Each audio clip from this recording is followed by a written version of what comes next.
नमस्कार, कैसे हैं आप सभी लोग।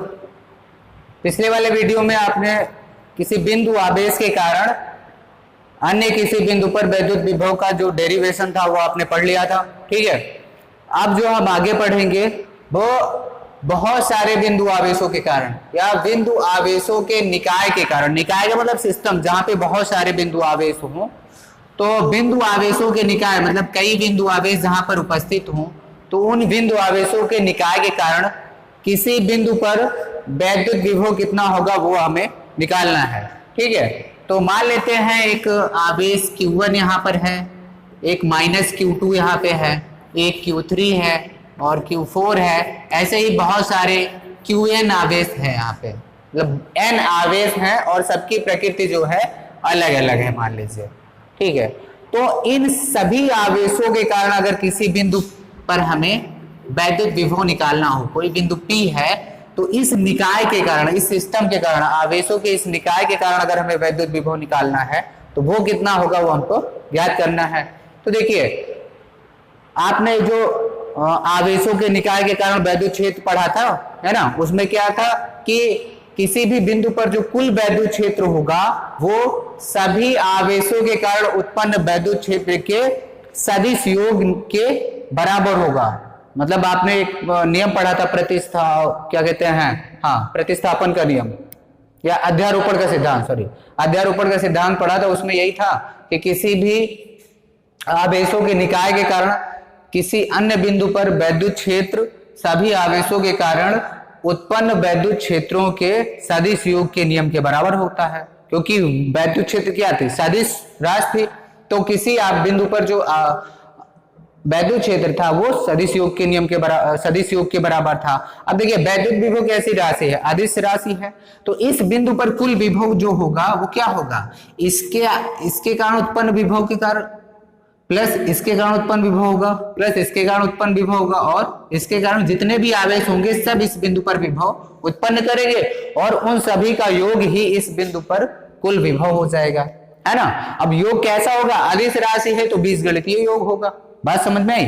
तो अगर कहीं पे Q1 Q2 -Q2 Q3 -Q4 dot dot बहुत सारे आवेश हों तो उनके कारण किसी बिंदु पर जो विभव होगा वो क्या होगा, सभी के कारण उत्पन्न विभव के योग के बराबर होगा। अब मान लेते हैं Q1 की P से दूरी R1 है, ये दूरी R1 है, Q2 की R2 है, ये R1 दूरी है, ये R2 दूरी है, Q3 की R3 है और Q4 की R4 है। ऐसे ही जितने भी आवेश हैं, अगले की R5 हो, R6 हो। ठीक है, तो अगर हम मान लें कि Q1 Q2 Q4 का एक निकाय है जिसकी बिंदु P से दूरियां क्रमशः R1 R2 और R3 हैं, तो आवेशों के निकाय के कारण बिंदु P पर जो कुल वैद्युत विभव होगा वो इन आवेशों के कारण उत्पन्न वैद्युत विभव के अदिश योगफल के बराबर होगा। कहने का मतलब 1/4πε0 के Q1 अपान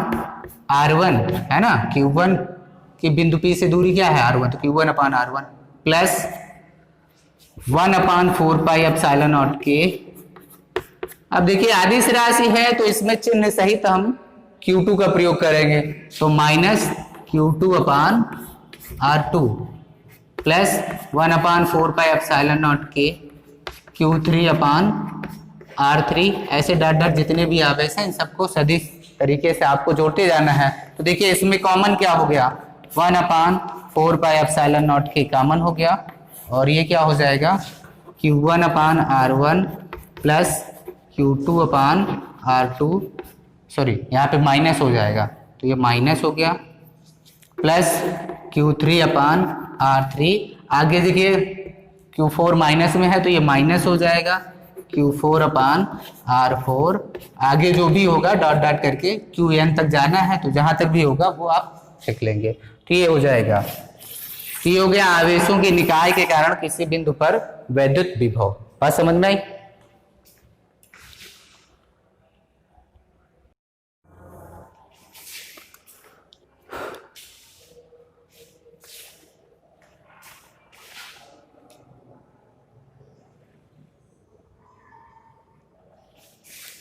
ठीक है, अगला टॉपिक जो है वो क्या है कि वैद्युत क्षेत्र में दो बिंदुओं के बीच एक आवेश को ले जाने में किया गया कार्य तथा प्राप्त वेग।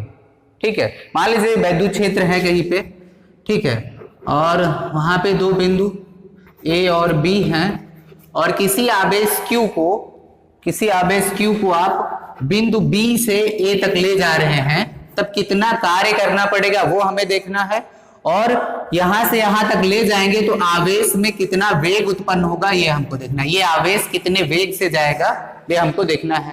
ठीक है, हमने आपको बताया था कि कोई भी धनात्मक आवेश होगा तो हमेशा उच्च विभव से निम्न विभव की ओर गति करता है। कहने का मतलब अगर आवेश उच्च विभव से निम्न विभव की ओर जाएगा तो उस पर कोई भी कार्य आपको बाहर से नहीं करना पड़ेगा, वो स्वतः चला जाएगा। लेकिन अगर धन आवेश को निम्न विभव से उच्च विभव की ओर ले जाना है, निम्न विभव से उच्च विभव की ओर ले जाना है, तो आपको उसको धक्का देना पड़ेगा, है ना, या कह लीजिए बाहर से इस पे कार्य करना पड़ेगा। तो अगर आप इस पे कार्य करेंगे तो भाई इसमें कुछ गति उत्पन्न होगी, और गति उत्पन्न होगी तो वेग होगा। वो वेग कितना होगा हमको वो निकालना है, और कितना कार्य करना पड़ेगा वो निकालना है। हम मान लेते हैं वैद्युत क्षेत्र में स्थित कोई भी वैद्युत क्षेत्र E है, वहां पे स्थित दो बिंदु A और V हैं। A पर आवेश VA है और V पर आवेश VB है। ठीक है, मान लेते हैं VA is greater than VB है। ठीक, तो हम क्या कर रहे हैं, VA is greater than VB है, तो V से A तक हम इसको ले जाएंगे। तो हमको क्या करना पड़ेगा भाई, निम्न विभव से उच्च विभव की ओर ले जा रहे हैं तो आपको क्या करना पड़ेगा, कार्य करना पड़ेगा। तो हम मान लेते हैं हमको बिंदु B से A तक ले जाने में W कार्य करना पड़ा है। ठीक है, किया गया कार्य हम मान लेते हैं, माना किया गया कार्य W है, और यही W हमको निकालना है। तो देखिए इनके बीच का विभवांतर कितना हो जाएगा, तो विभवांतर देखिए क्या हो जाएगा, विभवांतर क्या हो जाएगा, देखिए भाई B से A तक जा रहे हैं तो विभवांतर क्या हो जाएगा, अंतिम माइनस प्रारंभिक का विभवांतर, विभव VA माइनस VB, ये विभवांतर हो जाएगा। ठीक है, अब हम इसको डेल्टा V से निरूपित कर दे रहे हैं, डेल्टा V से निरूपित कर दे रहे हैं विभवांतर को, VA माइनस VB को हम डेल्टा V से निरूपित कर रहे हैं। तो हमको विभवांतर प्राप्त हो गया इन दोनों बिंदुओं के बीच का। ठीक है, और हमें आपको पता है कि भाई V विभवांतर बराबर क्या होता है, विभवांतर बराबर क्या होता है भाई, विभवांतर बराबर कार्य बटे आवेश। जिस आवेश को आप गति करा रहे हैं दो बिंदुओं के बीच, कार्य बटे वो आवेश। या परिभाषा आपने पढ़ा है, दो बिंदुओं के बीच का विभवांतर एकांक धनात्मक आवेश को एक बिंदु से दूसरे बिंदु तक ले जाने में किए गए कार्य के बराबर होता है। अब विभवांतर का मान कितना है भाई, डेल्टा V बराबर क्या है, W/Q। तो यहां से W इज इक्वल टू क्या हो गया, Q इंटू डेल्टा V। इतना कार्य हमें प्राप्त हो गया।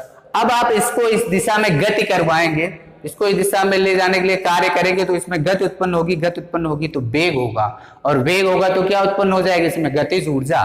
तो हम मान लेते हैं इसका जो द्रव्यमान है, इस आवेश का द्रव्यमान है वो स्मॉल m है। तो ये कार्य तक आप लोग समझ लिए। ठीक है, अब माने देखिए, यदि आवेश बिंदु आवेश का द्रव्यमान स्मॉल m तथा प्राप्त वेग स्मॉल v है, तो बिंदु आवेश की गतिज ऊर्जा क्या हो जाएगी, बिंदु आवेश की गतिज ऊर्जा कितनी हो जाएगी, हाफ mv² के बराबर हो जाएगी भाई, हाफ mv²। ये गतिज ऊर्जा प्राप्त हो जाएगी। और ये गतिज ऊर्जा प्राप्त कहां से हो जा रही है, जो आप कार्य कर रहे हैं उसी से गतिज ऊर्जा प्राप्त हो रही है। इसका मतलब जितना कार्य होगा उतना ही गतिज ऊर्जा उत्पन्न होगी। कहने का मतलब किया गया कार्य बराबर किसके होगा, गतिज ऊर्जा के। तो यहां से आपको क्या मिल जाएगा, W बराबर K के मान रख दीजिए। तो यहां से देखिए K का मान हाफ mv², W का मान Q इंटू डेल्टा वी। तो यहां से देखिए स्मॉल वी, हमें वेग का मान निकालना है, तो वी बराबर क्या मिल जाएगा हमें यहां से देखिए 2q into delta V upon m और इसका अंडर रूट। बात समझ में आई? 2q into delta V upon m का अंडर रूट, इतना वेग प्राप्त होगा इसको यहां से यहां तक लाने में, अगर डेल्टा वी का विभवांतर दोनों बिंदुओं के बीच में हो तब। ठीक है, यहां से ये समझ में आ गया। अब एक चीज और देखिए, इलेक्ट्रॉन वोल्ट क्या होता है ये समझ लीजिए।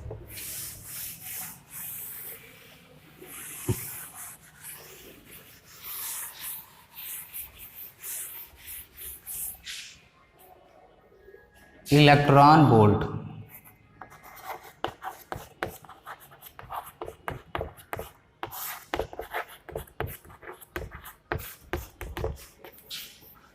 ईवी, जो इलेक्ट्रॉन वोल्ट होता है वो कार्य या ऊर्जा का मात्रक होता है, कार्य या ऊर्जा का मात्रक होता है। ठीक है, और एक इलेक्ट्रॉन वोल्ट बराबर क्या होता है, यदि हम एक इलेक्ट्रॉन को 1 वोल्ट विभवांतर, ठीक है, द्वारा विस्थापित करें, या हम उन दो बिंदुओं के बीच में गति कराएं जिनके बीच का विभवांतर 1 वोल्ट है। मान लीजिए वैद्युत क्षेत्र में दो बिंदु ए और बी हैं, इनके बीच का विभवांतर 1 वोल्ट है, तो हम यदि एक इलेक्ट्रॉन को बिंदु बी से ए तक ले जाएं तो इस दौरान जितना कार्य किया जाएगा वो 1 इलेक्ट्रॉन वोल्ट के बराबर होगा। बात समझ में है कि नहीं? यदि हम एक इलेक्ट्रॉन को ऐसे दो बिंदुओं के बीच गति कराएं जिनके बीच का विभवांतर 1 वोल्ट है, तो बिंदु आवेश को या इलेक्ट्रॉन को एक बिंदु से दूसरे बिंदु तक ले जाने में जो किया गया कार्य होगा उसे हम क्या बोलेंगे, 1 इलेक्ट्रॉन वोल्ट कार्य। ठीक है, तो 1 इलेक्ट्रॉन वोल्ट बराबर जो कार्य का मात्रक W बराबर Q इंटू डेल्टा V होता है। तो अगर 1 इलेक्ट्रॉन वोल्ट को हम जूल में बदलें तो क्या हो जाएगा, देखिए W बराबर Q, अगर हम Q की जगह पे 1 इलेक्ट्रॉन रख दें और डेल्टा V की जगह पे 1 वोल्ट रख दें, तो यहाँ पे जो W का मान आएगा वो 1 इलेक्ट्रॉन वोल्ट के बराबर आएगा। बात समझ में आई? अब इलेक्ट्रॉन को अगर हम जूल में बदलें इलेक्ट्रॉन वोल्ट को, तो यहां से देखिए इसका मान तो 1 हो जाएगा। इलेक्ट्रॉन को अगर हम कूलाम में, अगर आप जूल में बदलना चाहें तो आवेश को किस में बदलेंगे, कूलाम में। तो ये कूलाम में 1.6 × 10⁻⁻19 × 1, तो ये हो जाएगा जूल। तो W बराबर यहां से 1 इलेक्ट्रॉन वोल्ट, ये तो एक मिनट फिर से एक बार देख लीजिएगा, ये W बराबर यहां से फॉर्मूला है।